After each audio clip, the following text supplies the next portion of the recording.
अस्सलाम वालेकुम, मेरा नाम डॉक्टर वैशनवर है और 2017 का बॉटनी का पेपर है। इसके एमसीक्यूज देख लेते हैं। Appearance of intermediate characters in alleles in genetics is called ना। हमारे पास एक प्रोसेस होता है जिसे हम कहते हैं इनकम्प्लीट डोमिनेंस। इसमें होता क्या है, नॉर्मली जब आप एक कोई भी प्लांट्स लेते हैं या कोई भी ऑर्गेनिज्म लेते हैं जिसके अंदर दो फीचर्स जो हैं वो डिफरेंट हो, तो उसमें होता ये कि जब उन दोनों को क्रॉस करवाया जाता है तो उसके नतीजे में कोई एक फीचर आपको नज़र आता है। किसी एक कैरेक्टर की दो वेरिएशन है। फॉर एग्जांपल हम फ्लावर के कलर की बात करें तो एक हमारे पास प्लांट है जिसके अंदर रेड फ्लावर्स हैं और इसी प्लांट की एक वैरायटी है जिसके अंदर वाइट फ्लावर्स हैं। ठीक है, जब आप इन दोनों प्लांट्स को क्रॉस करवाएंगे तो इसके नतीजे में जो जनरेशन बनेगी F1 जनरेशन, उसमें या तो आपको रेड नज़र आएगा या आपको वाइट नज़र आएगा। डिपेंड करता है कि इस स्पीशी के अंदर कौन सा फीचर, कौन सी वेरिएशन जो है वो डोमिनेंट है। तो फॉर एग्जांपल आपको रेड नज़र आ रहा है तो आप कहेंगे रेड वाले ज़्यादा नज़र, अच्छा F1 जनरेशन के अंदर एक ही नज़र आएगा। तो सारे के सारे प्लांट जो है आपको रेड नज़र आ रहे हैं तो इसका मतलब इसके अंदर रेड कलर जो है वो डोमिनेंट है और वाइट कलर जो है वो रिसेसिव है। अच्छा, अब ये तो सिंपल सा डोमिनेंस का केस है। अच्छा, अब कई बार ये होता है कि आप किसी प्लांट को या किसी एनिमल को जब क्रॉस करना है, फॉर एग्जांपल हम एक प्लांट ले रहे हैं जिसके अंदर रेड फ्लावर्स हैं और दूसरा प्लांट ले रहे हैं जिसमें वाइट फ्लावर्स हैं। जब इन दोनों को क्रॉस करवाया जाता है तो F1 जनरेशन बनती है। तो इस F1 जनरेशन के अंदर हमें ना तो रेड नज़र आता है ना वाइट नज़र आता है, यानी जो रेड करवाने वाली अलील है, ठीक है, और जो वाइट करवाने वाली अलील है वो एक दूसरे के ऊपर जो है वो कंट्रोल नहीं रखती। कोई एक भी जो है वो अपने आप को कम्प्लीटली शो नहीं कर पाती। तो होता ये कि इन दोनों के इफेक्ट का कोई मिक्सचर बन के कोई नई चीज़ आ जाती है हमारे सामने। फॉर एग्जांपल पिंक फ्लावर्स आ गए। तो this type of inheritance is known as incomplete dominance. तो इनकम्प्लीट डोमिनेंस के अंदर ये होता है कि दो अलील जब आमने सामने आती हैं तो उन दोनों का मिक्सचर बनकर सामने आता है। तो this is called incomplete dominance. दूसरी चीज़ जो है हमारे पास यहाँ पे वो है कोडोमिनेंस। कोडोमिनेंस के अंदर ये होता है कि दोनों साथ अपना इफेक्ट शो करते हैं। तो हमने इस सिनेरियो के अंदर देखा था कि रेड और वाइट को जब क्रॉस करवाया तो उसके नतीजे में पिंक आए, तो ये इन दोनों से बिल्कुल अलग है। कोडोमिनेंस के अंदर क्या होगा, जब आप रेड और वाइट को क्रॉस करवाएंगे तो आधा फ्लावर जो है वो रेड नजर आएगा और आधा वाइट नजर आएगा, यानी कुछ पेटल्स रेड नजर आएंगे, कुछ पेटल्स वाइट नजर आएंगे, तो वो कोडोमिनेंस है ना। टेस्ट क्रॉस किसे कहते हैं? टेस्ट क्रॉस बेसिकली कहते हैं एक ऐसा क्रॉस जो तब किया जाता है जब आप फिनोटिपिकली यानी दिखने में डोमिनेंट इंडिविजुअल का जीनोटाइप मालूम करना चाहें। अभी थोड़ा सा माउथफुल हो गया। देखिए भाई, हमारे पास सपोज कर लें एक प्लांट, अगेन इसी एग्जांपल को लेके चलते हैं।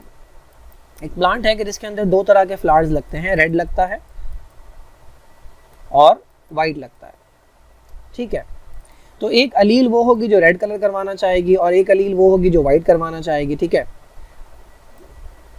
एक अलील वो है जो वाइट करवाना चाह रहे हैं। अब हमें पता है, अभी हम देख चुके हैं कि जब हम रेड को वाइट के साथ क्रॉस करवाते हैं तो इनमें से रेड जो है ना सारे रेड नजर आते हैं। इसका मतलब रेड डोमिनेंट है तो मैंने रेड को कैपिटल R से लिखा है और वाइट रिसेसिव है तो इसको मैंने स्मॉल r से लिखा है। ठीक है, ये दोनों अलील्स हैं। अच्छा, अब जो प्लांट वाइट है उसका जीनोटाइप क्या है, यानी उसके पास कौन सी दो जीन्स हैं? तो उसके पास दोनों ये वाली अलील्स हैं, क्योंकि ये वाइट तभी होगा जब इसके पास कोई रेड वाली ना हो, क्योंकि रेड तो डोमिनेंट है। अगर ये कहीं आ जाएगा तो ये वाइट को अपना काम नहीं करने देगा। तो वाइट सिर्फ तभी हो सकता है जब दोनों वाइट वाले हों। तो इसका जीनोटाइप हमें मालूम है, ये इसका फिनोटाइप है, ये दिखने में है, और ये इसका जीनोटाइप है। जो रेड वाला प्लांट है, जो रेड वाले फ्लावर्स हैं, उसके ना दो जीनोटाइप हो सकते हैं, दो में से कोई एक। या तो उसके पास दोनों रेड कलर करवाने वाली अलील्स होंगी या उसके पास एक रेड कलर करवाने वाली और एक वाइट कलर करवाने वाली होगी। तो चूंकि ये डोमिनेंट है तो ये जीत जाएगी और ये जो फ्लावर है वो रेड हो जाएगा।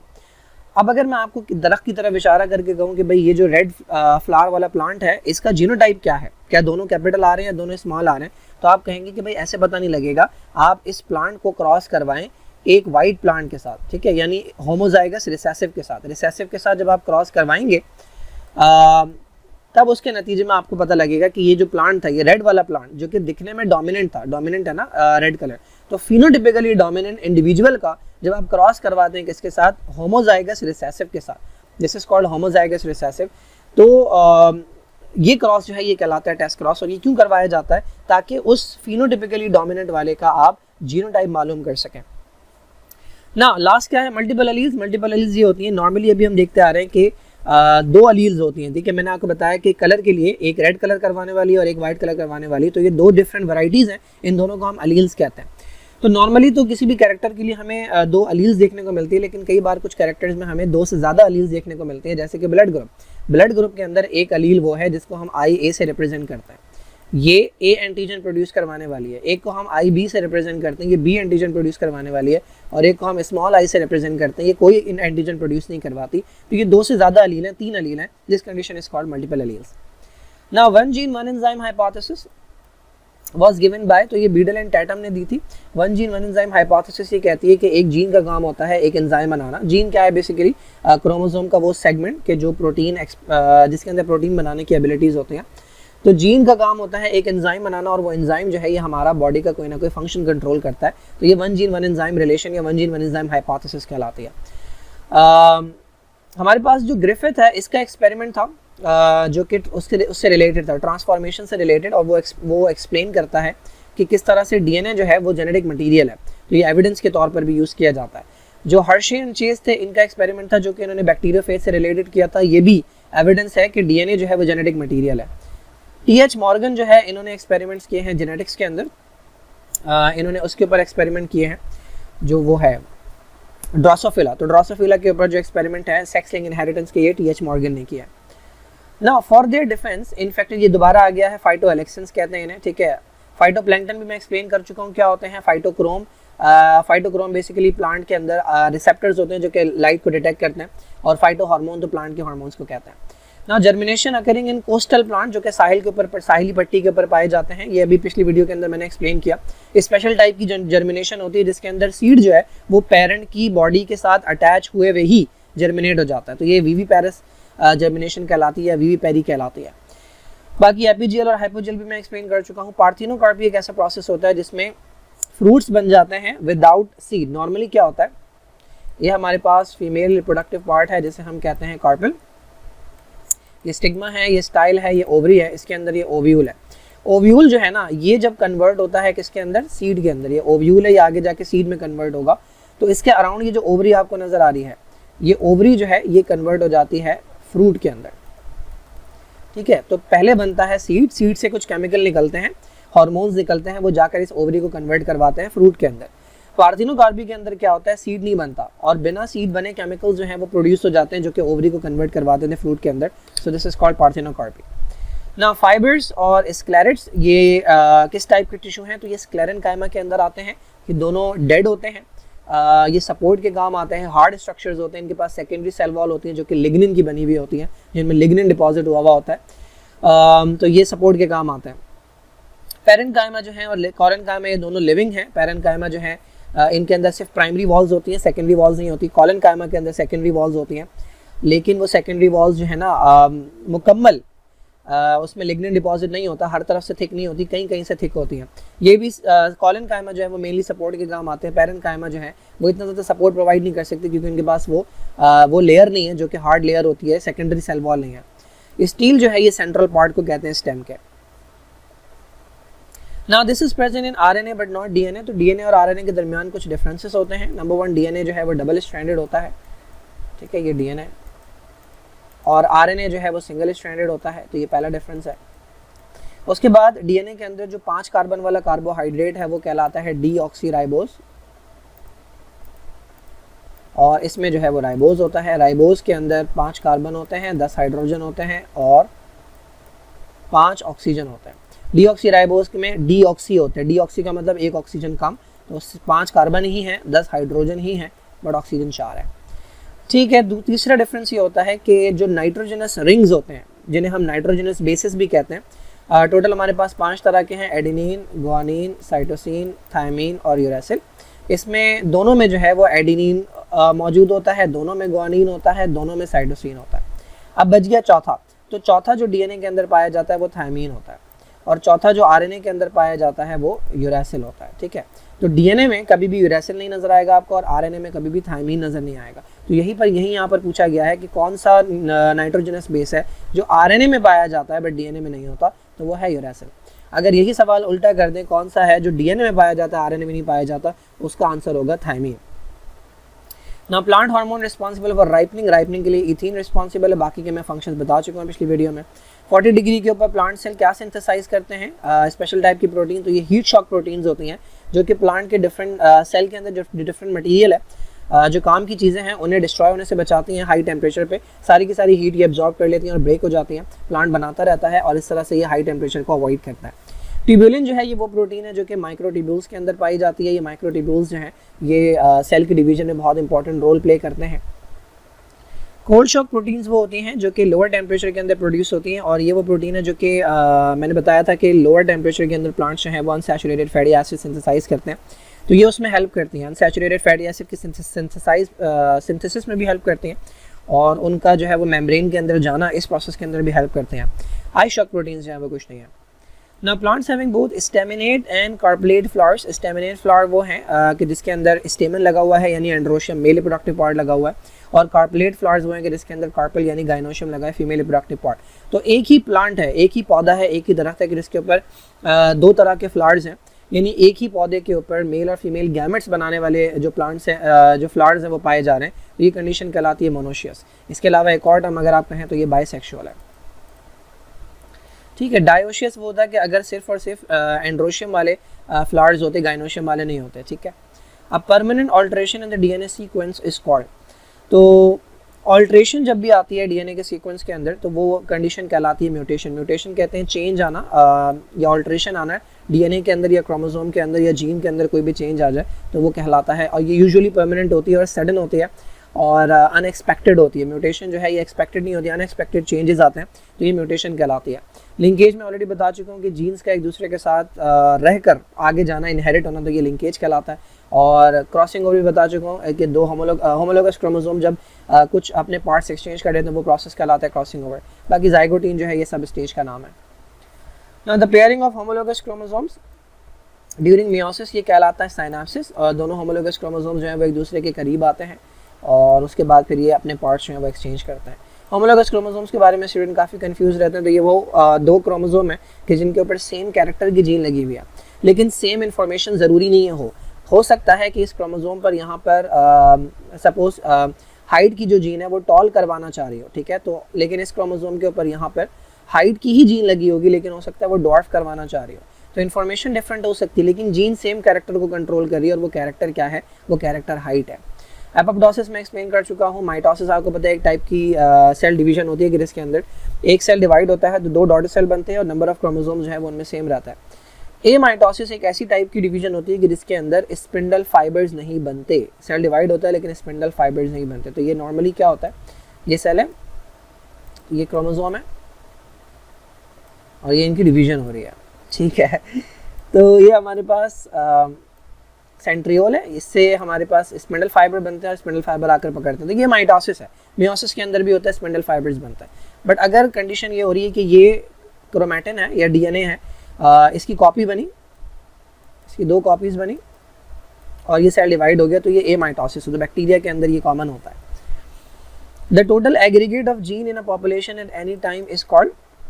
तो जीन के अंदर किसी भी पॉपुलेशन के अंदर, पॉपुलेशन कहते हैं एक ही स्पीशी के मेंबर्स जब एक जगह रह रहे होते हैं तो उनको कंबाइन करके हम पॉपुलेशन का नाम देते हैं। फॉर एग्जांपल एक रूम के अंदर अगर 100 लोग हैं तो वो ह्यूमन की 100 इंसान है तो वो ह्यूमन की पॉपुलेशन है। तो किसी भी इस छोटी सी पॉपुलेशन के अंदर, इस 100 लोगों के अंदर जितनी भी जीन्स हैं, हर एक के अंदर जितनी भी जीन्स हैं, हमने 9 चैप्टर के अंदर पढ़ा तकरीबन 30 to 35,000 जीन्स हैं। तो एक शख्स के अंदर इतनी है, तो आप उसे मल्टीप्लाई कर दें 100 से, तो सारी की सारी जीन्स को कलेक्ट कर लें आप, तो वो सारा का वो आपके पास जो एक कलेक्ट करके एक बैग में डाल दें, तो वो बैग जो बन गया आपके पास वो कहलाता है जीन पूल।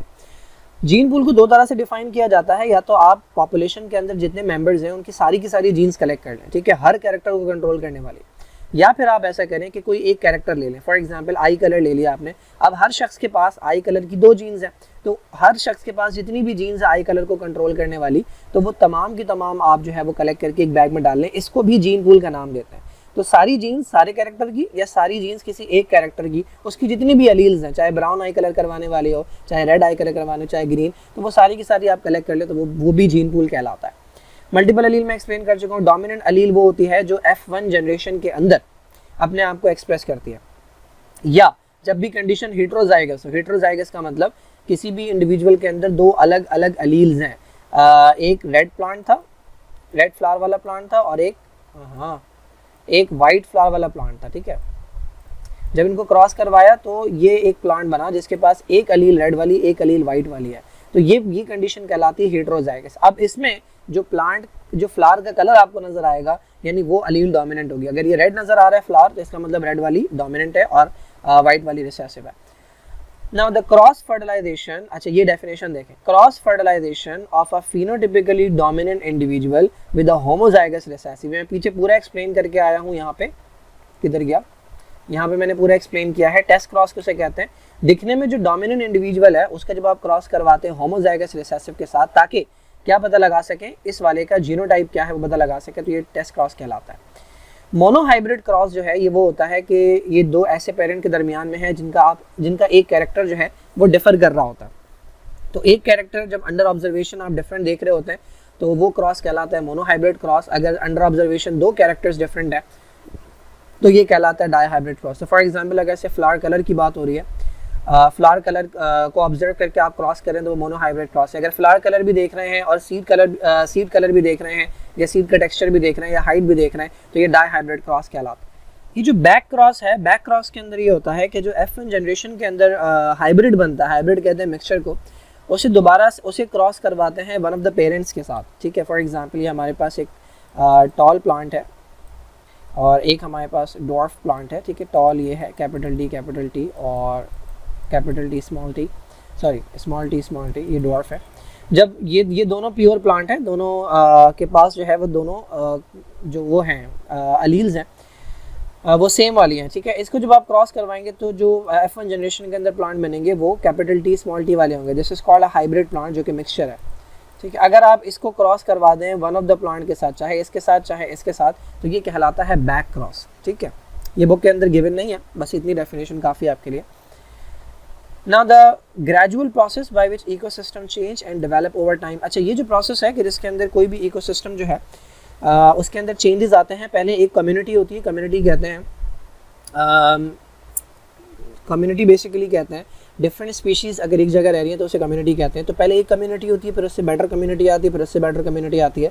तो ये जो रिप्लेसमेंट हो रही है by one community by another community, unless कि वहाँ के एनवायरनमेंट के हिसाब से जो बेस्ट कम्युनिटी है वो ना आ जाए, ये फिनोमेना कहलाता है सक्सेशन, ठीक है। क्लाइमेट बेसिकली किसी भी एरिया की जो कंडीशंस होती हैं वो क्लाइमेट कहलाता है। साइनेप्सिस आपको पता है जो वो हो रही है क्रॉसिंग ओवर, सॉरी जो मियोसिस के अंदर पेयरिंग हो रही है उसे साइनेप्सिस कहते हैं। और निक जो है या नीश इसे कहते हैं, नीश पढ़ते हैं या निक पढ़ते हैं, ये इकोलॉजिकल नीश कहलाता है। ये बेसिकली किसी भी ऑर्गेनिज्म का जो इफेक्ट है, जो रोल है किसी भी इकोसिस्टम के अंदर, जो ऑर्गेनिज्म का रोल है, जो उसके होने या ना होने से फ़र्क पड़ना है, वो बेसिकली कहलाता है ecological niche. Now in this process, strong winds they cause deep oceanic cold water to rise towards the surface। अच्छा अब ये क्या है भाई, तो इफ़ यू रिमेंबर हमने डिवाइड किया था समंदर को दो रीजन्स के अंदर। एक हमारे पास नैरेटिक रीजन था जहाँ पे शैलो वाटर था, और एक ओशियानिक रीजन था। तो ओशियानिक रीजन के अंदर क्या होता है, जब हवा चलती है, फॉर एग्जांपल इस तरफ की हवा चल रही है, तो जब हवा चलती है तो जो ऊपर वाला पानी है वो आगे चला जाता है। जब ऊपर वाला पानी आगे चले जाता है तो डीप वाटर जो है वो ऊपर आ जाता है। This phenomena is called upwelling. तो हवा के जरिए होता है कि सुपरफिशियल वाटर हटता है और डीप वाटर जो है वो नीचे से ऊपर आता है, तो इसे अपवेलिंग कहते हैं। इसका फ़ायदा ये होता है कि नीचे जो न्यूट्रिएंट्स वगैरह जाकर डिपॉजिट हो जाते हैं वो ऊपर आ जाता है। ये समझे रिसाइकलिंग होती रहती है। बाकी रेस्पिरेशन वो प्रोसेस है कि जिसके अंदर फूड जो है वो ब्रेक डाउन किया जाता है टू प्रोड्यूस एनर्जी। और इकोलॉजी जो है ये एक तरह की अप्रोच होती है इकोलॉजी के अंदर। इकोलॉजी को जब आप स्टडी करते हैं तो उसके अंदर एक तरह की अप्रोच होती है जिसमें आप किसी एक स्पीशी को स्टडी कर रहे होते हैं, एक स्पीशी के एक मेंबर को या एक स्पीशी के मल्टीपल मेंबर्स को स्टडी कर रहे होते हैं, तो वो कहलाती है ऑर्टिकोलॉजी। और अगर आप मल्टीपल स्पीशी को एक साथ स्टडी करें तो वो कहलाती है सिनिकोलॉजी। बाकी इकोलॉजी जो है ये स्टडी होती है एनवायरनमेंट की। Now each chromosome is attached to spindle fibre through. तो हमने पहले भी बात की कि ये हमारे पास एक क्रोमोसोम है जिसका ये सेंटर वाला पॉइंट जो ये सेंट्रोमेयर कहलाता है। अगर इसे बड़ा करके देखेंगे तो इसके अंदर ये दो प्रोटीन्स हैं जिन्हें काइनेटोकोर कहता है। तो आपको पता है जो स्पिंडल फाइबर है वो आकर इस पर अटैच होता है, तो इस पर कहाँ, इसके अंदर यहाँ पे अटैच होता है, ये प्रोटीन के साथ अटैच होता है, दैट इज कॉल्ड काइनेटोकोर।